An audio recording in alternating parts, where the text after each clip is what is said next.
மனைவியுடன் அடிக்கடி சண்டையிட்டு வந்த ரியல் எஸ்டேட் வியாபாரி கிரிக்கெட் பேட்டால் மனைவியை அடித்தே கொலை செய்த கொடூரம். தாய் இரத்த வெள்ளத்தில் கிடந்ததை கண்டு கதறி எழுத மகன். போலீசாரின் விசாரணையில் வெளியான அதிர்ச்சி தகவல்கள். மனைவியை கணவனே கிரிக்கெட் பேட்டால் அடித்து கொலை செய்தது ஏன்? நடந்தது என்ன?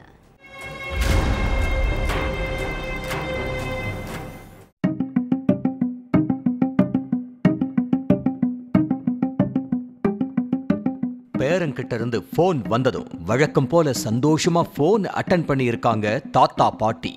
ஆனா எதிர்முனையில பேரன் அழுதுகிட்டே சொன்ன விஷயத்தை கேட்டு பதறி அடிச்சு மகள் வீட்டுக்கு ஓடி வந்திருக்காங்க முதிய தம்பதி. வீட்டுக்குள்ள மண்டை உடைஞ்சி உயிரிழந்த கிடந்த மகளை பார்த்து கதறி எழுத முதிய தம்பதி போன் பண்ணி போலீஸுக்கும் தகவல் கொடுத்ததோட மருமகனை திட்டி சாபம் விட்டுருக்காங்க. அந்த திட்டையெல்லாம் வாங்கிக்கிட்டு எந்த சலனமும் இல்லாம வீட்டுக்குள்ளேயே தான் இருந்திருக்காரு முதிய தம்பதியோட மருமகன்.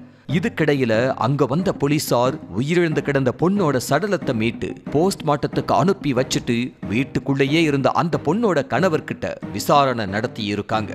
அப்பதான் அந்த பொண்ணுக்கு என்ன ஆச்சு, முதிய தம்பதி எதுக்கு திட்டி சாப விட்டாங்கன்னு எல்லாத்துக்குமே விடை கிடைச்சது.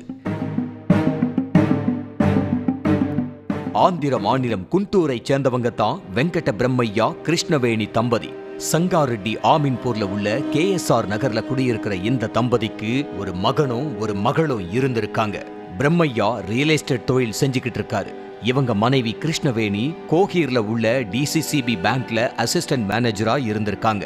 அதனால பணப்பிரச்சனை எதுவும் இல்லாம சந்தோஷமா வாழ்ந்திருக்காங்க. ஆனா பிரம்மையாவுக்கு அவங்க மனைவி மேல சந்தேகம் வந்திருக்கு.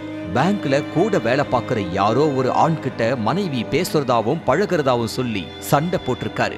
பேங்க்ல இருந்து வீட்டுக்கு வர லேட் ஆனா கூட யார் கூட ஊரை சுத்திட்டு வர்றேன்னு கேள்வி கேட்கறது, வேலை விஷயமா யார் போன் பண்ணாலும் யார்கிட்ட போன் பேசுற, யார் கூட தகாத உறவுல இருக்குன்னு கேள்விக்கு மேல கேள்வி கேட்டு மனைவிய தினம் டார்ச்சர் பண்ணி இருக்காரு கணவர். அப்படித்தான் சம்பவத்தன்னைக்கும் சந்தேகப்பட்டு மனைவி கிட்ட மல்லுக்கு நின்னு இருக்காரு பிரம்மையா. அதனால மனைவியும் பதிலுக்கு சண்டை போட்டிருக்காங்க. அந்த வாக்குவாதம் ஒரு கட்டத்துல எல்லை மீற ஆத்திரமடைஞ்ச பிரம்மையா மகன் விளையாடுறதுக்காக வீட்டுக்குள்ள வச்சிருந்த கிரிக்கெட் பேட்டால மனைவியோட மண்டையில ஆக்ரோஷமா அடிச்சிருக்காரு. அதுல சுருண்டு விழுந்த கிருஷ்ணவேணி அடுத்த சில நொடிகள்லயே உயிரிழந்துட்டாங்க.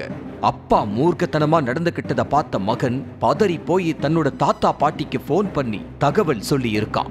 அதுக்கப்புறம் தான் கிருஷ்ணவேணியோட அப்பா அம்மா ஓடி வந்திருக்காங்க. கொலை செஞ்சுட்டு அங்கேயே உட்கார்ந்திருந்த பிரம்மையாவை கைது பண்ணி சிறையில அடைச்சிருக்காங்க போலீஸ்.